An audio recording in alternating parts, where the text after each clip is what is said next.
ينادونهم ألم نكن معكم قالوا بلى ولكنكم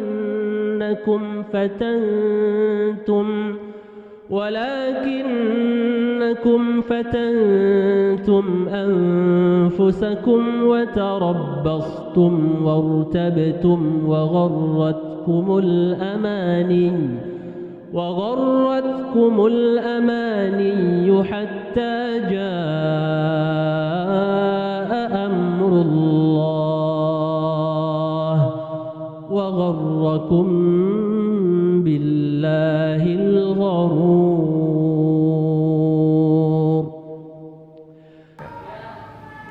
Yunadunahum alam nakun ma'akum. Orang munafik memanggil orang-orang mukmin, bukankah kami dahulu bersama dengan kalian? Qalu bala. Mereka menjawab benar. Walakinnakum fatantum anfusakum. Tetapi kalian mencelakakan diri kalian sendiri. Watarabbastum, dan kalian menanti-nanti dan hanya menunggu. Wartabtum, dan kalian ragu. Wagharratkumul amaniyu, dan kalian tertipu oleh angan-angan kosong. Hatta jaa amrullah, sampai datang ketetapan Allah Subhanahu wa taala. Wa gharrakum billahil ghurur, dan penipu yaitu setan menipu dan memperdayai kalian tentang Allah Subhanahu wa taala. Di dalam ayat yang suci dan berkah ini banyak sekali pelajaran indah yang kita bisa petik. Yang pertama, bahwasanya ayat ini menjelaskan tentang sifat-sifat dan karakter-karakter kaum munafikin, sifat-sifat dan karakter yang mereka sembunyikan, yang mereka pendam terhadap kaum mukminin di dunia. Ya, karena munafik itu berwajah dua, lain yang ditampakkan dan lain yang apa di dalam hatinya. Nah, di dalam ayat ini ya, menjelaskan sifat-sifat yang dipendam di dalam dirinya yang dia tidak tampakkan di kalangan orang mukminin dan begitu pula di kalangan kaum muslimin. Ayat sebelumnya menjelaskan tentang ya, di akhir kelak akan ada pemisah berupa pagar atau berupa dinding antara kaum mukminin dengan kaum munafikin. Ya, mereka terpisah dari kaum mukminin sehingga tidak mendapatkan sedikit pun cahaya rahmat dan kasih Allah Subhanahu wa taala yang didapatkan oleh kaum mukminin di akhirat kelak. Mereka para munafikun berada di tempat yang gelap karena gelapnya dosa-dosa mereka dan jauhnya dari rahmat dan kasih Allah Subhanahu wa taala. Jadi ayat ini menjelaskan ya, keadaan mereka yaitu para kaum munafikin saat itu dan menjelaskan sifat-sifat mereka yang menjadi penyebab sehingga mereka jauh dari cahaya rahmat dan kasih Allah Subhanahu wa taala di akhirat kelak. Kemudian pelajaran yang kedua yang kita bisa petik dari ayat suci ini, yunadunahum alam nakum ma'akum qalu bala. Orang-orang munafikin selalu berteriak dan berseru kepada orang-orang ya, mukminin seraya berkata, ya, bukankah kami dahulu bersama dengan kalian? Kaum mukminin menjawab, bala, betul, ya, kami dulu bersama dengan kalian. Jadi ayat ini menunjukkan dialog antara kaum mukminin dengan kaum munafikin. Di sini menggunakan kata yunadunahum, memanggil. Sebagaimana di ayat sebelumnya, bahwasanya mereka dipisah oleh dinding atau pagar antara kaum munafikin dengan kaum mukminin. Sehingga untuk melakukan dialog perlu teriakan sehingga suara itu terdengar. Alam nakum ma'akum. Bukankah kami dahulu senantiasa bersama dengan kalian, bersama dalam keimanan, bersama di dalam ketaatan, bersama di dalam berbagai macam bentuk kegiatan-kegiatan, bahkan kegiatan-kegiatan keislaman. Ya, kita selalu bersama. Tetapi kok sekarang kalian berada di tempat yang bercahaya, dipenuhi dengan rahmat dan kasih Allah Subhanahu wa taala, sementara kami berada di tempat yang gelap gulita, jauh dari cahaya rahmat dan kasih Allah Subhanahu wa taala. Kaum mukminin menjawab, betul. Ya, kita memang dahulu ya bersama-sama. Ya, di tempat yang sama. Bahkan ada di antara kita yang bertetangga. Bahkan ada yang hidup dalam satu rumah. Banyak satu organisasi, satu kegiatan, sama-sama dalam satu aktivitas, dan seterusnya. Tetapi kita berbeda dari sisi akidah, kita berbeda dari sisi amal soleh, kita berbeda dari sisi ketaatan, kita berbeda dari sisi keimanan, kita berbeda dari sisi ketakwaan, kita berbeda dari sisi keikhlasan, kita berbeda dari sisi tawakal kepada Allah Subhanahu wa taala. Kalian hanya ada di lahiriah kalian. Hal-hal ini tadi semuanya hanya di lahiriah kalian, tapi tidak ada di hati kalian sama sekali. Tetapi kami orang beriman bukan hanya di lahiriah, tetapi betul-betul hal-hal yang tadi ini dan begitu pula yang lainnya menyatu dengan jiwa kita, menyatu dengan diri kita. Tetapi kalian hanya menampakkan secara lahiriah saja. Ketaatan secara lahiriah, keimanan secara lahiriah, tawakal secara lahiriah, ikhlas secara lahiriah.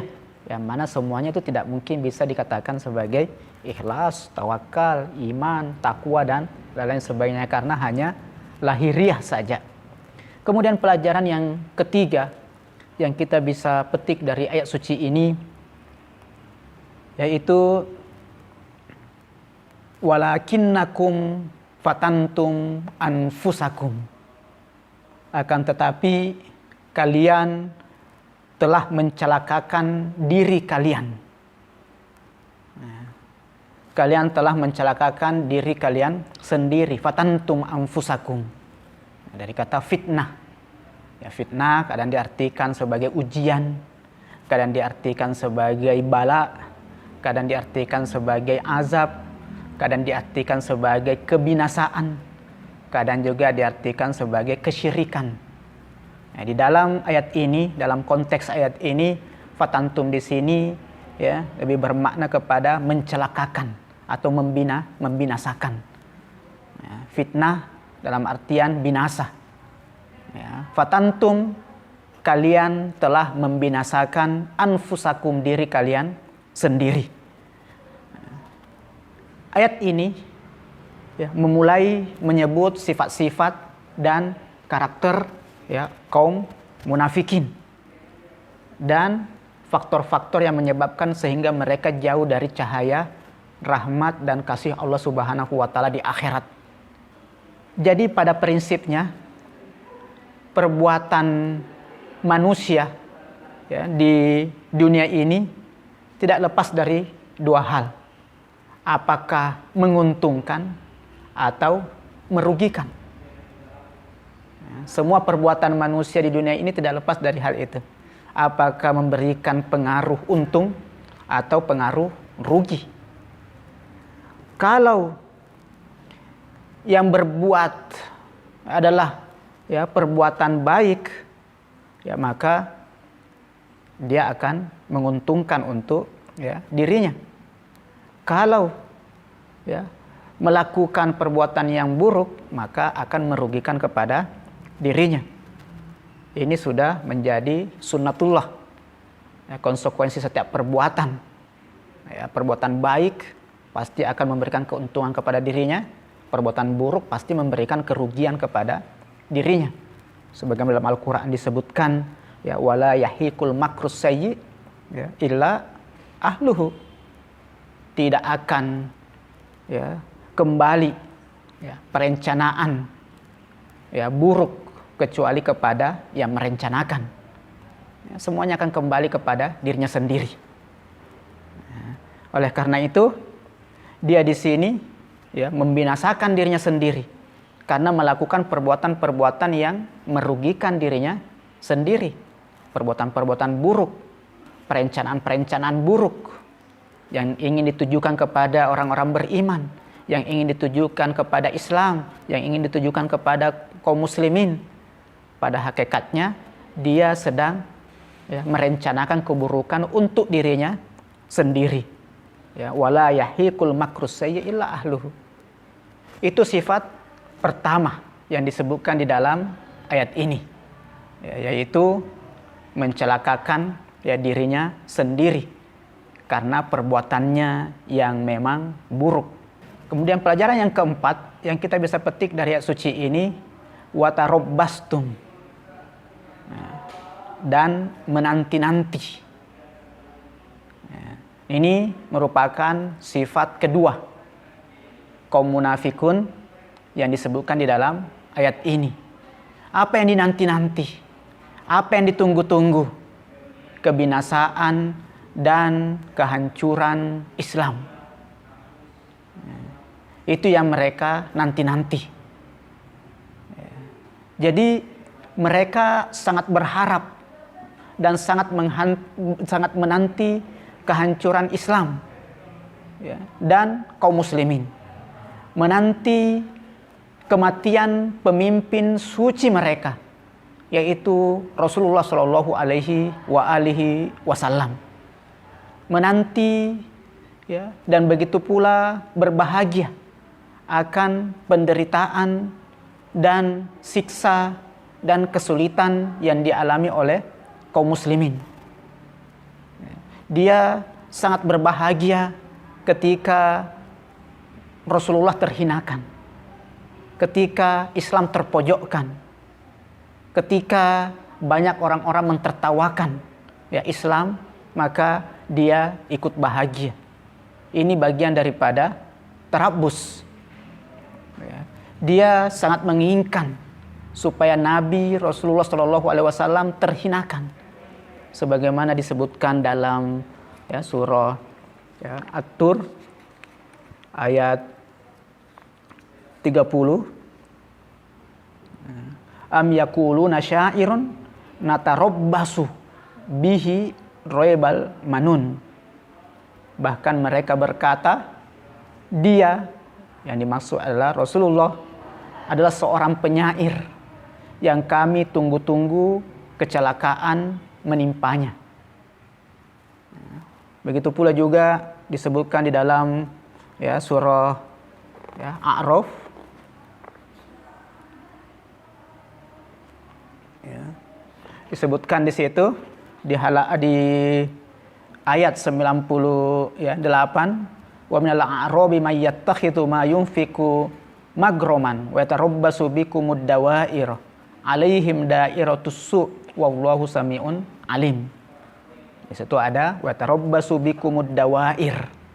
Dan di antara orang-orang Arab Badui ada yang memandang apa yang diinfakkan di jalan Allah sebagai suatu kerugian. Dia menanti-nanti. Wa yatarabbasu bikumud dawair. Dia menanti-nanti mara bahaya menimpa kalian. Mereka lah yang akan ditimpa mara bahaya. Allah Maha mendengar dan Maha mengetahui. Nah, jadi tarabbus yang dimaksud di sini adalah menanti-nanti kebinasaan, kehancuran, keterhinaan Rasulullah dan begitu pula ajaran sucinya. ajaran Islam. Dan termasuk juga bagian daripada tarabus adalah orang yang suka mencari-cari alasan untuk tidak bertaubat atau untuk mengundur taubatnya dari dosa yang dia lakukan. Dan juga bisa masuk juga dengan tarabus adalah orang yang suka memberikan alasan untuk tidak melakukan perbuatan-perbuatan yang baik. Memiliki 1001 alasan untuk tidak melakukan kebaikan, untuk tidak melakukan amal soleh, untuk tidak melakukan kebajikan. Nah, itu termasuk bagian daripada tarabus. Dan ini merupakan sifat dan karakter kaum munafikin. Kemudian pelajaran yang kelima yang kita bisa petik dari ayat suci ini, yaitu wartabtum, dan kalian ragu. Asal katanya dari roib, yaitu ragu. Jadi di sini merupakan sifat ketiga yang disebutkan di dalam ayat ini, yang merupakan sifat kaum munafikin. Irtabtum, ragu. Masuk dalam berbagai macam jenis keraguan. Jadi semua bentuk keraguan yang dimaksud di sini, yang sesuai dengan konteks ayat ini, yaitu ragu akan kebenaran ajaran Islam, ragu akan kebenaran Al-Quran, ragu akan kebenaran hari kiamat, ragu akan adanya hari akhir. Jadi mereka itu tidak ada keyakinan sama sekali dalam dirinya terhadap ajaran-ajaran Islam, terhadap ajaran-ajaran Al-Quran. Mereka seperti orang bingung, yang tidak tahu arah keluar, yang tidak tahu arah, bolak-balik ke sana ke sini mencari pintu keluar dan dia tidak dapatkan. Seperti itulah orang yang irtabah, orang yang ragu, yaitu dalam keadaan bingung, tidak mengetahui arah. Tetapi dia menyembunyikan kebingungannya itu dalam bentuk yang seakan-akan yakin, padahal dipenuhi dengan keraguan. Kemudian pelajaran yang keenam yang kita bisa petik dari ayat suci ini, wa gharratkumul amaniyu, ditipu oleh angan-angan, atau tertipu oleh angan-angan kosong. Wa gharratkumul amaniyu, kalian telah tertipu oleh angan-angan kosong. Nah, ini merupakan sifat keempat yang dimiliki oleh kaum munafikin. Mereka hidup dalam mimpi. Mereka hidup dalam alam khayal, alam waham yang berbentuk imajinasi liar dan begitu pula halusinasi.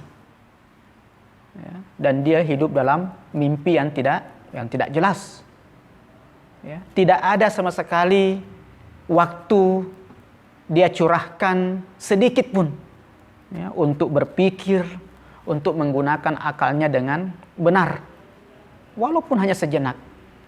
Dia asyik di dalam khayalan-khayalannya, dia asyik di dalam angan-angannya, asyik di dalam janji-janji hawa nafsunya dan keinginan-keinginan hawa nafsunya, dan merasa dia bisa meraih semua keinginan-keinginan hawa nafsunya tersebut.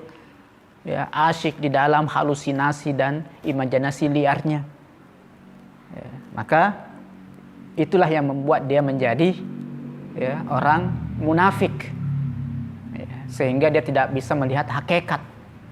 Dia tidak bisa membuat hatinya taat kepada Allah Subhanahu wa Ta'ala, karena dia sudah terlena dengan keadaan seperti itu, dengan tipuan angan-angan.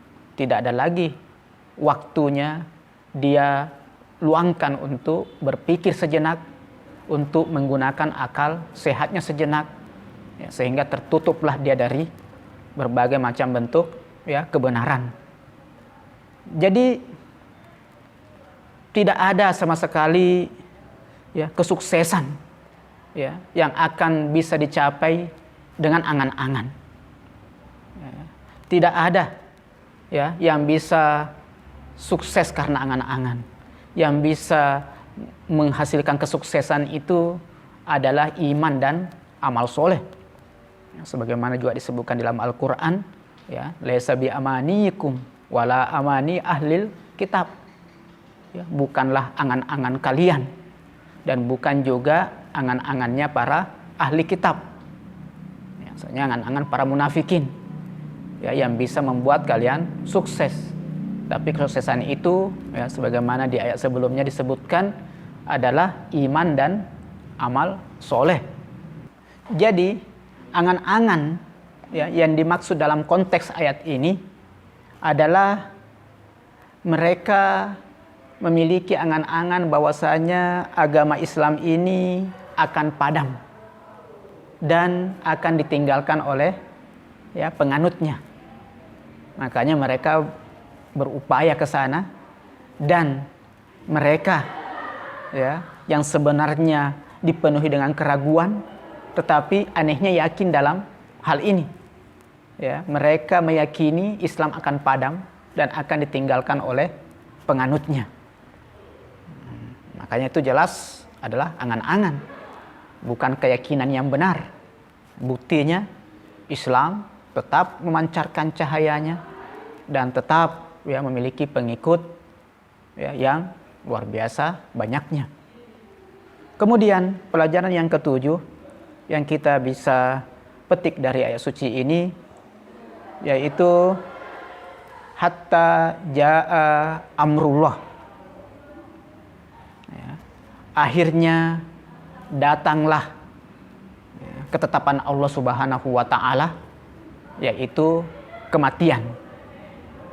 Ya, ini sebenarnya termasuk juga sifat, ya, yang kelima kaum munafikin yang terdapat di dalam ayat ini, ya, yaitu karena kelalaiannya akan hari akhir, ya, terlenanya, ya, terhadap kehidupannya di dunia ini, ya, dengan kemunafikannya, dengan berwajah duanya, dengan kepura-puraannya, ya, sehingga dia tidak menyadari dirinya, ya, akan kematian, ya, sehingga kematian menjemput dirinya sebelum dia bertaubat, sebelum dia, ya, meninggalkan kemunafikannya, sebelum dia, ya, memberikan cahaya iman, cahaya ketaatan untuk dirinya.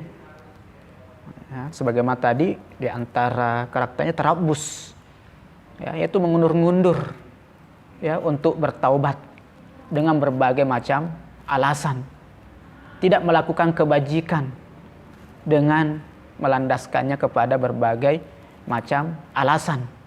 Nah, termasuk juga sampai dia tidak menyadari, ya, akan adanya kematian, padahal tidak ada sesuatu yang lebih jelas di dalam hidup ini dari kematian.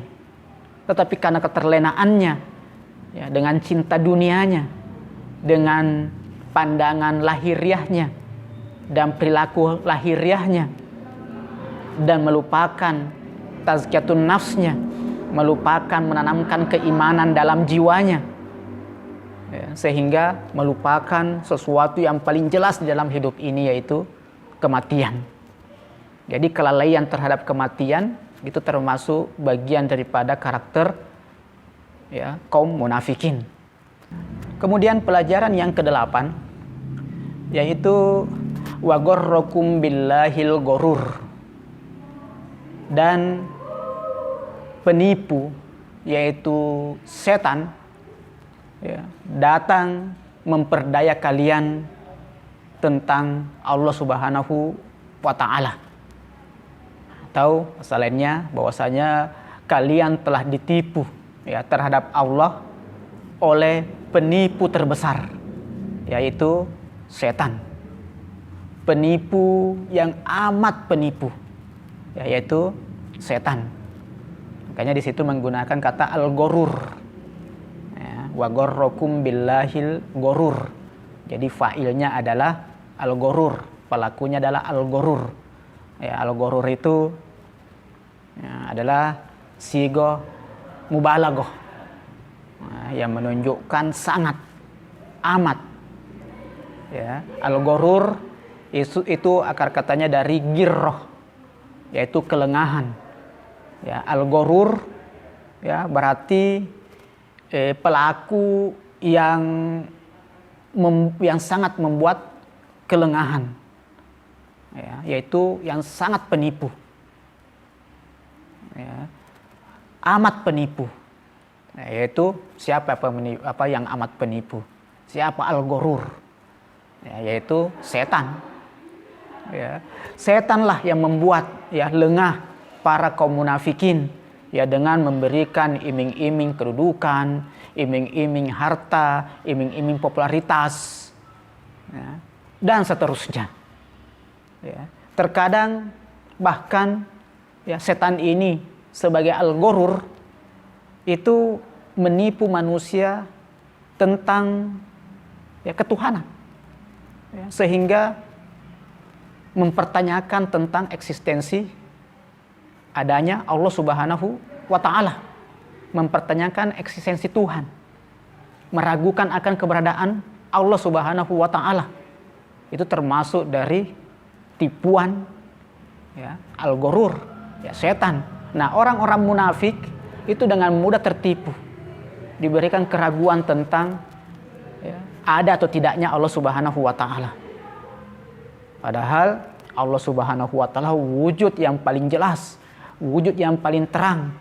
Ketika Allah Subhanahu wa Ta'ala samar, diragukan keberadaannya, maka tidak mungkin ada wujud yang kita bisa yakini keberadaannya. Karena dialah prima causa, dialah sumber segala wujud, asal muasal segala wujud. Tetapi itulah kecerdasan al-ghurur, sehingga dengan mudah menipu manusia yang notabene memiliki potensi akal, tetapi tetap membuat manusia tertipu dengan meragukan eksistensi Allah Subhanahu wa Ta'ala. Atau bahkan sebaliknya, merasa berada di dalam rahmat Allah Subhanahu wa Ta'ala. Nah, ini yang juga harus dihati-hati. Kaum munafikin kadang terperdaya dalam hal ini.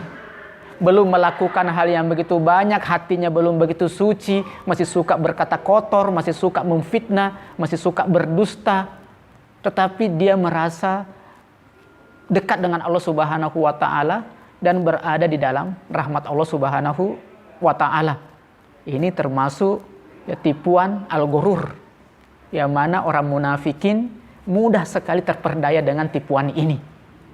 Makanya tidak heran kita melihat banyak orang yang secara perilaku masih jauh dari akhlakul karimah, masih jauh dari tuntunan ajaran suci Islam, tetapi sudah merasa paling suci, merasa berada di dalam rahmat Allah Subhanahu wa Ta'ala. Dan di antara tipuannya juga terkadang menipu, melihat sebuah keabadian, padahal itu hal yang fana. Melihat hal-hal yang bersifat dunia ini abadi. Dan begitu pula tertipu melihat yang batil itu dengan pandangan indah dan pandangan kebenaran. Nah, ini semua bagian daripada tipuan-tipuan setan, yang mana kaum munafikin mudah sekali terperdaya. Nah, itu karakter keenam yang dimiliki oleh munafikin yang disebutkan dalam ayat ini, yaitu mudah sekali terperdaya oleh tipuan al-ghurur, yaitu setan yang terlaknat.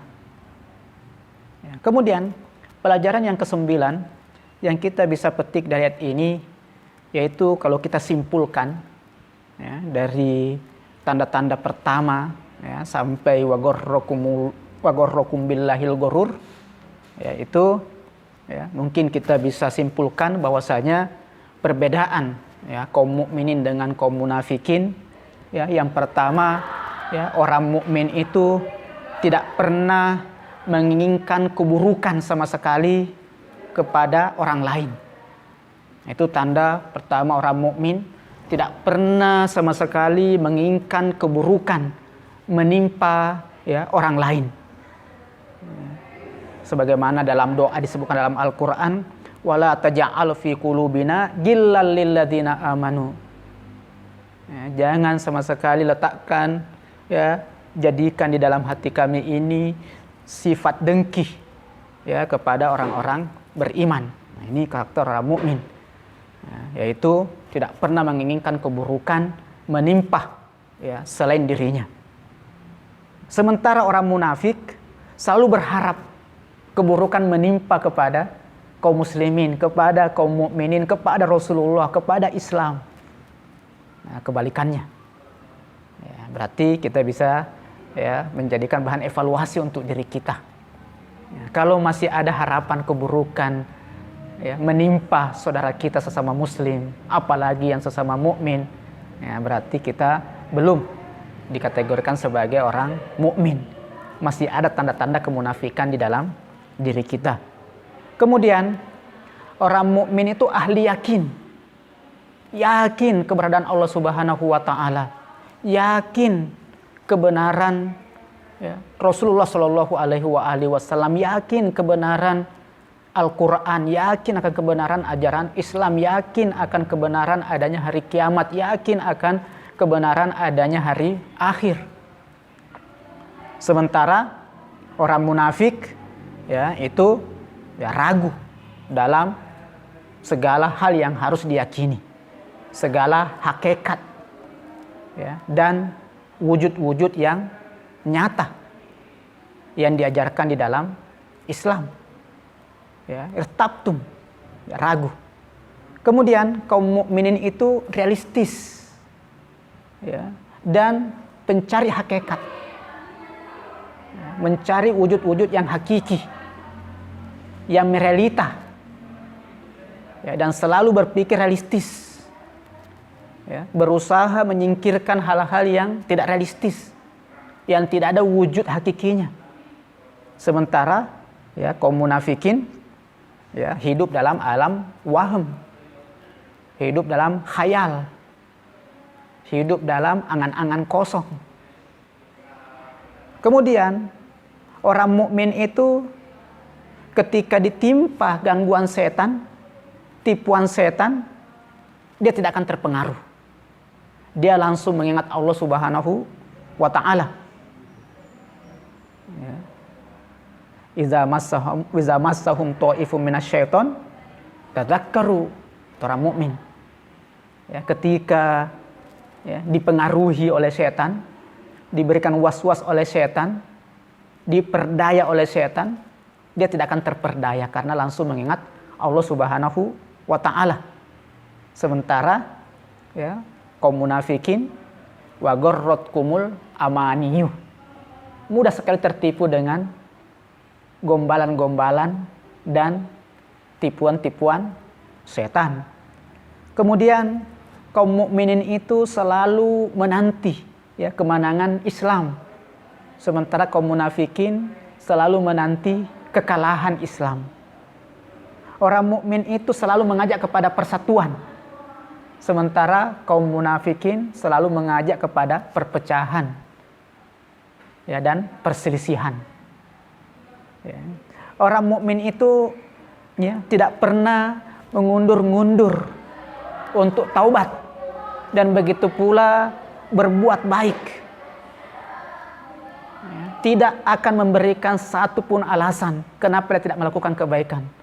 Tidak akan pernah memberikan satu alasan pun kenapa dia mengundur untuk taubat.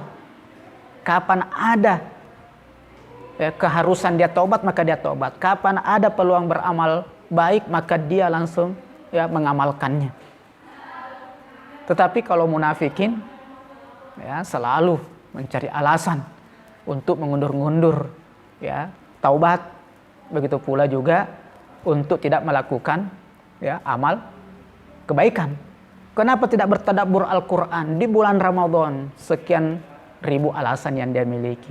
Kenapa kamu tidak belajar ilmu agama dengan konsisten dan mendalam?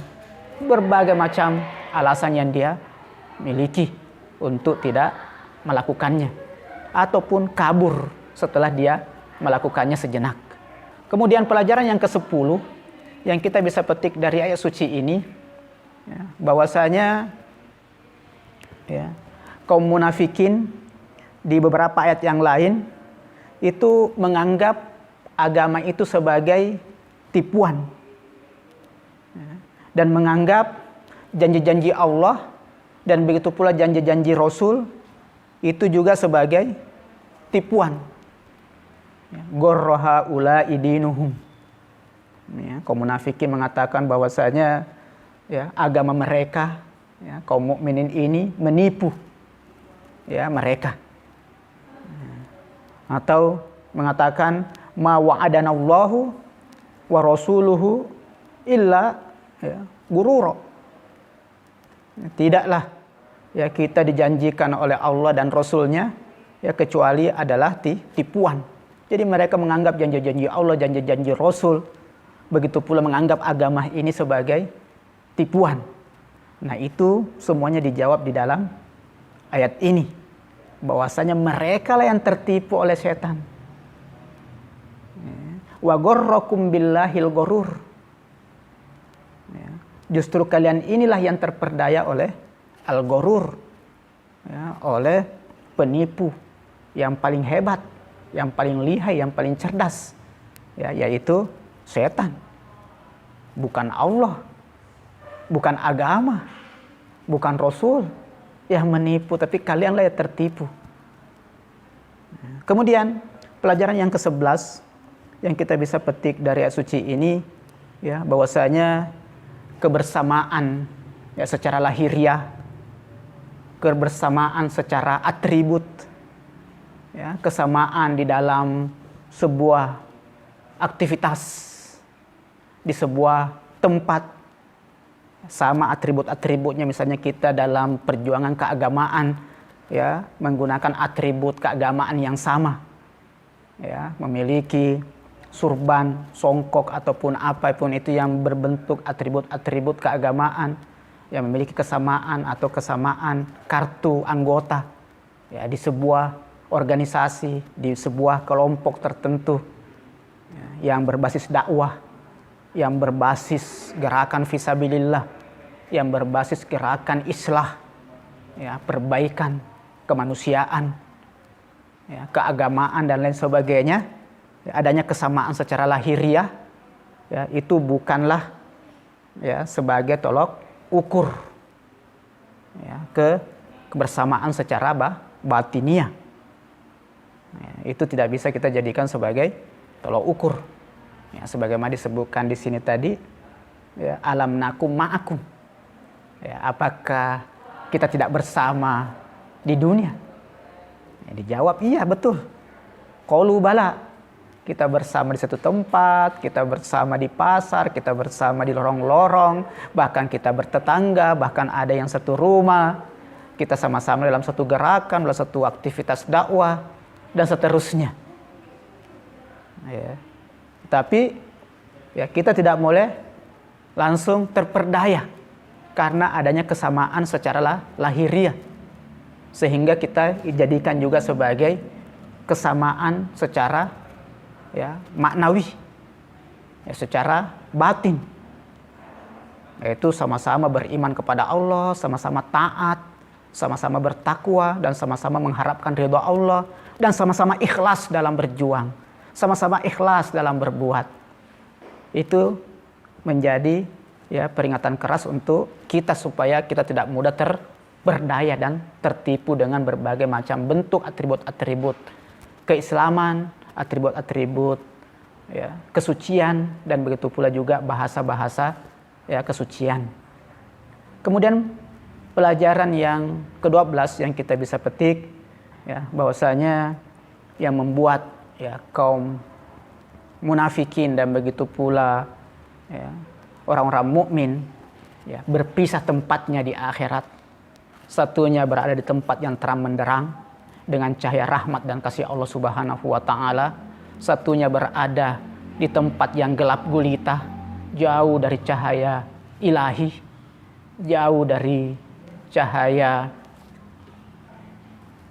rahmat dan cinta Allah Subhanahu wa taala. Ya, bukan karena di dunia mereka memang dipisahkan sumber ya, perbuatan mereka. Ya, bukan berarti memang di dunia mereka dipisahkan cahayanya, dipisahkan anugerah Allah Subhanahu wa taala antara orang beriman dengan ya, orang munafikin. Di dunia sama-sama ya, mengambil dari rahmat Allah Subhanahu wa taala. Sebagaimana di tadabbur sebelumnya kita jelaskan bahwasanya Allah Subhanahu wa taala menganugerahkan rahmatnya kepada seluruh umat manusia, baik mukmin maupun ya kafir, ya, baik mukmin maupun munafik. Yang bermasalah adalah ya, cara dan begitu pula kapasitasnya dan polanya dalam memanfaatkan rahmat Allah Subhanahu wa taala di dunia ini. Jadi ibaratnya seperti matahari. Kita lihat betul luar biasa manfaatnya matahari untuk alam semesta ini. Tetapi ada orang yang sakit matanya, akan silau dan akan merasakan perih ketika terkena sinar matahari. Ya, jadi bagi dia yang sakit ini itu ya problem baginya dengan sinar matahari ini. Tetapi kita tidak bisa salahkan mataharinya. Ya, matahari kita tidak bisa salahkan. Sehingga ya mataharilah yang menyebabkan matanya si fulan ini sakit.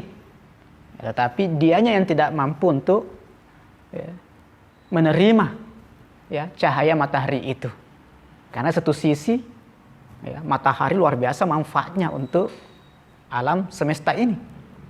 Begitu pula juga makanan. Ada makanan yang lezat, enak, bergizi, bernutrisi, buah. Ya, misalnya, ketika dimakan oleh orang banyak, itu menyehatkan. Tapi ada orang tertentu yang memiliki masalah di mahnya, bermasalah di ususnya, bermasalah di ya, perutnya. Sehingga ya, ketika dia mengkonsumsi makanan itu yang tadi dikonsumsi oleh orang banyak dan menyehatkan, tapi bagi dia menyakitkan. Nah, ini bukan buahnya, bukan makanannya yang bisa disalahkan, tetapi ya orangnya yang memang tidak bisa menerima buah itu. Begitu pula juga kaum munafikin dan orang mukminin, dari anugerah yang sama, dari rahmat yang sama, tetapi karena jiwanya dan hatinya orang munafikin ini berpenyakit, sehingga dia tidak bisa mendapatkan anugerah kebaikan dari rahmat dan anugerah Allah Subhanahu wa taala yang luar biasa banyaknya dan tak terhingga di dunia ini. Dan penyakit itu pun bukan Allah yang membuat, tetapi diri kaum munafikin itu sendiri yang menciptakan ya penyakit di dalam dirinya, dan dengan penyakit itulah dia tidak bisa menerima anugerah Allah Subhanahu wa taala, dan itulah yang menyebabkan sehingga di akhirat kelak mereka tetap tinggal dalam kegelapan, tidak bisa menerima cahaya rahmat dan kasih sayang Allah Subhanahu wa taala. Masih banyak lagi pelajaran indah yang kita bisa petik dari ayat suci ini, tetapi kita cukupkan sekian. Wassallallahu ala Muhammad wa ali Muhammad. Wassalamualaikum warahmatullahi wabarakatuh.